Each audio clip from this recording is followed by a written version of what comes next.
morning and welcome to Rising. We have a great show for you today. I'm Amber Duke, joined by Steven Olikara. Good to see you. Thank you for having me back. Great to be back on the show. And shout out to all the Rising viewers I've seen over the last few months. But I'll say one thing, this was not a slow news weekend. I know we have a lot to get to. No, we have a lot. And Robbie is off drinking a Negroni in Italy. So we're going to try to cover it all for you. First up, President Trump's big, beautiful bill is making strides toward the finish line, but there are still hurdles to clear.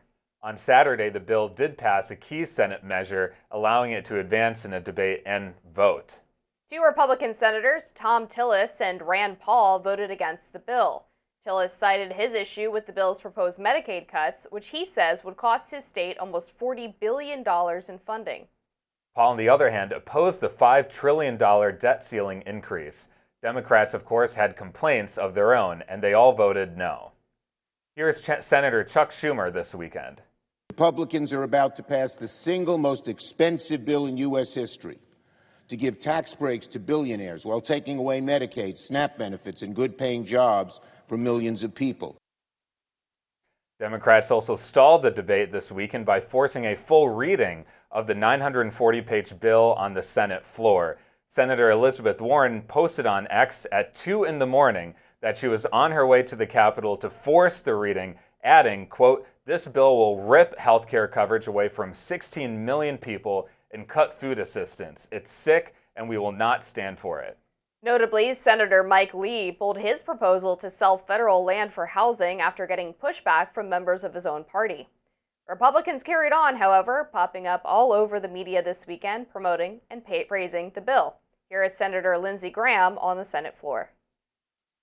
It's a big, beautiful bill if you believe in cutting people's taxes, securing the border, having a strong military, and controlling government spending.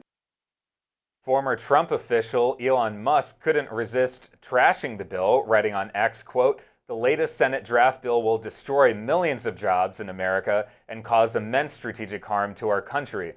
Utterly insane and destructive. It gives handouts to industries of the past while severely damaging industries of the future." Right now, there's what's called a Vote-A-Rama happening in the Senate. If the bill passes, it will head back to the House, where almost every Republican will have to vote in favor for it to pass. President Trump wrote on Truth Social today at 2 in the morning, "One great big beautiful bill is moving along nicely. Make America great again." All right, lots to cover here, obviously. The Senate making its way towards sending this back to the House through this Vote-A-Rama. But there's been some tension along the way, too, right? Trump threatening to primary Tom Tillis after he voted against the bill, with Tillis then shortly announcing after that he wasn't seeking re-election. That's right. Well, first of all, I spent extra time trying to find things in the One Big Beautiful Bill that I could support, and there is a no tax on tips provision, so I support that. Outside of it, this is a complete monstrosity of a bill. The way that's going to increase the debt, as Senator Rand Paul and others have spoken to, I think is a huge problem. And on top of that, I actually had naively perhaps some hope that this administration, Elon Musk and Doge, might be able to take on the military-industrial complex. That is not happening. The military-industrial complex has beat Donald Trump. It has beat Elon Musk. This bill would increase spending for the Pentagon by hundreds of billions of dollars, $1 trillion budget for the first time ever in history. And I think that, among many things, is a problem. You've heard Senator Warren, for example, talking about people are going to lose Medicaid funding. You mentioned Senator Tom Tillis. He pointed out one of the reasons why he is opposing this bill are the cuts to Medicaid and how that's going to impact rural hospitals in his state. A number of these hospitals rely on that funding to stay alive, and they're going to be closing down. That's not good for rural Americans. I appreciate your point about the military-industrial complex. I do think defense spending was a huge missed opportunity for Republicans here, especially as you have an increasing number of the party's base, particularly among young people, who are very skeptical of foreign entanglements, who are very worried about what's happening with Iran and Israel and Trump's decision to strike Iran, and wanting to see that money pulled back or at least used more efficiently and effectively for keeping America first in mind. And that doesn't seem to be the case in this bill. I do think there are some good things in the bill. For one, border security is funded very significantly in this bill, which is a huge part of the president's agenda.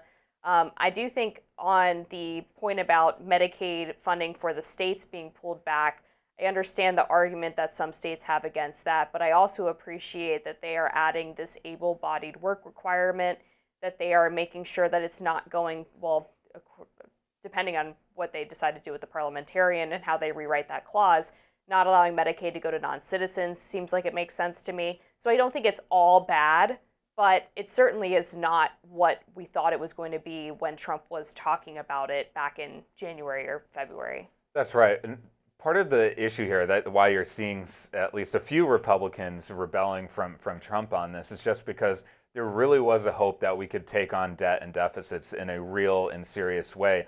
And I know there's been a lot of discussion about the CBO, the Congressional Budget Office, their projections. These bills are scored on a 10-year basis. Right.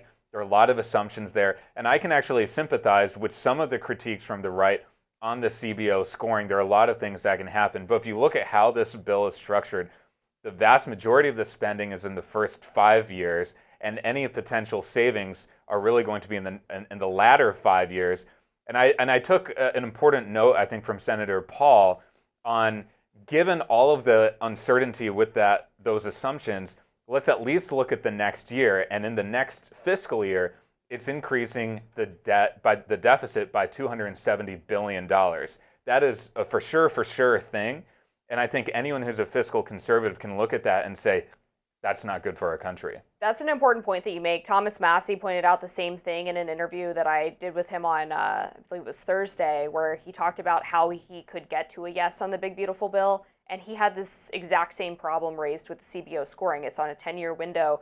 And the no tax on tips, the no tax on overtime, the tax reform for seniors all expire after 3 years. So that adds to the deficit, right? When you have a tax cut, that adds to the deficit because it's lower revenue that you're bringing in.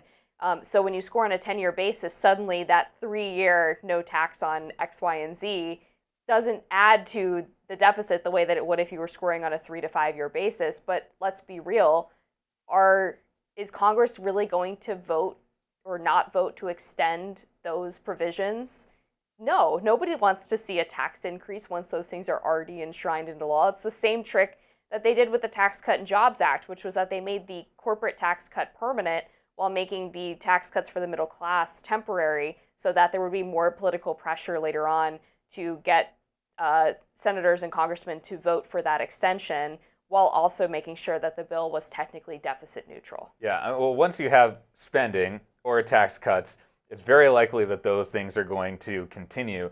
The only constituency that doesn't get to, I think, benefit from that kind of situation are young people like yourself and me, who are going to be carrying this debt burden longer term. And so whether it's a Democratic or Republican president, there's always going to be more and more deficit and debt spending, whether it's actual spending or tax cuts. And that's just not healthy. And I think when you look at what Senator Paul and Thomas Massie and others are trying to say, I think they are trying to be consistent. And I hate to see what's happening with Tom Tillis, because we need more independent-minded senators who are able to critique these bills when it's so massive and bloated as it is. It's really hard to have a rational discussion. And I would be in favor, by the way, of splitting this into smaller pieces so we can actually discuss and debate each piece. That's another thing Massie has proposed, which is having the president's agenda priorities in one bill and having the tax cut in there, and then having a separate bill for all the other spending, essentially. Yes, exactly. All right, can't take the heat. The Republicans seeking re-election after Trump launched a series of Truth Social attacks at him over the weekend.